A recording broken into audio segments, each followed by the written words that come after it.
Hey there, YouTube. Welcome back for a brand new week. Thanks for joining me today. As you can see, we're in the kitchen here, and we might be in the kitchen several times this week.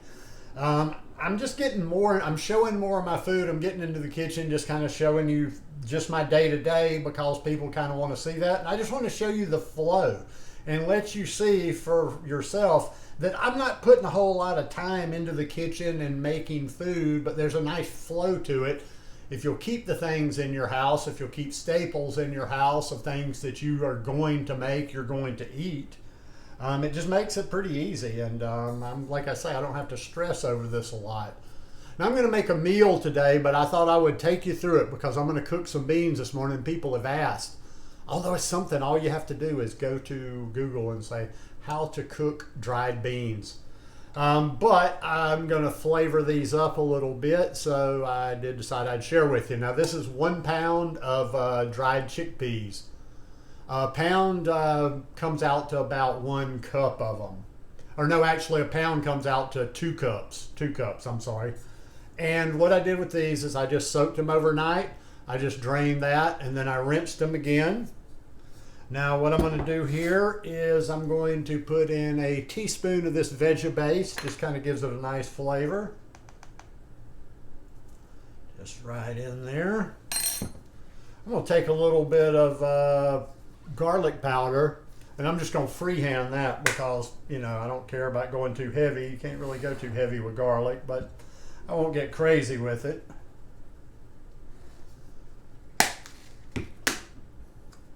Then I'm going to add a tablespoon of curry. I like curry. I love curry, but I particularly like curry when I'm cooking chickpeas.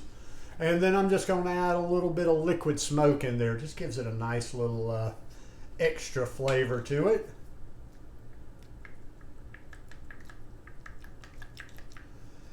And then from there, just going to add water. And I just add water. I don't add a particular amount of water. The only thing that I really kind of pay attention to the amount is when I'm cooking lentils. I just cover it up and maybe cover it like, you know, maybe a couple of inches above where the beans are. And then I'm going to put these on the stove top.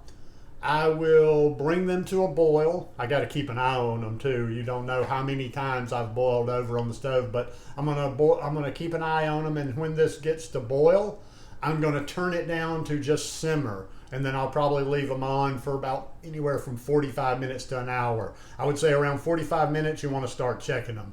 So when I may put this together with my meal, I'll be back here in a little bit. As I'm doing this video in real time, you get to see an example of my spaciness and how I think I'm doing one thing, but I'm really doing another. Now, what I told you earlier is that the amount of chickpeas that I had was a pound, 3 days worth. I bought in bulk this time. A lot of times I buy my chickpeas one of two ways. I've either got a dry goods store where I go to and I scoop it out and literally buy it by the pound, or I have a grocery store that has some good prices on already packaged a pound of dried beans. And I've been doing that lately, and I just kind of went on autopilot. So I will pour them in my pot, soak them overnight, and then cook them.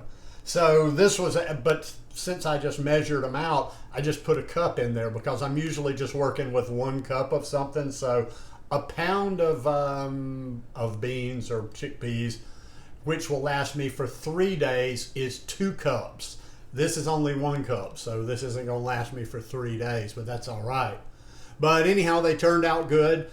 Curry's not that overpowering of a spice, so it wasn't like, ooh, since I didn't have as many chickpeas as I thought, I used too much. Chickpeas turned out good. This is just some leftover brown rice. I cooked it yesterday to have with some black-eyed peas I was finishing up. So if you just always think about this, cook a little bit more than what you need. Cook for a couple or 3 days ahead. So I got my brown rice, just heated it up, and then I included some carrots and Brussels sprouts and steamed those. Only thing in there that's a little bit more expensive than the other stuff is the Brussels sprouts. But I like my Brussels sprouts, and I like to have Brussels sprouts from time to time. So the only thing I will do to this is I just wanted to kind of let it stay pretty here for a minute. I'll take a spoon and put a little bit of that juice that came from me cooking the beans on top of the rice, a little bit more on the beans. I'm going to put a little bit of sauerkraut, just like a tablespoon of sauerkraut in there to have with it. And that's about it. So anyhow, that's as easy as it gets. Just cook your beans, make your food, cook it ahead of time. There's a little bit of a method when I'm in the kitchen, but there's not a whole lot. I just like to be a little bit ahead. That's how I can sum it up. I don't necessarily do food prep for a week or food prep for a specific amount of time. Every time I cook, though, I'm thinking like, all right, can I get enough to get a few meals out of this? So hope you guys enjoyed this video today. If you like it, please give me a thumbs up. Hit that subscribe button, and I'll see you here again throughout the week. Peace.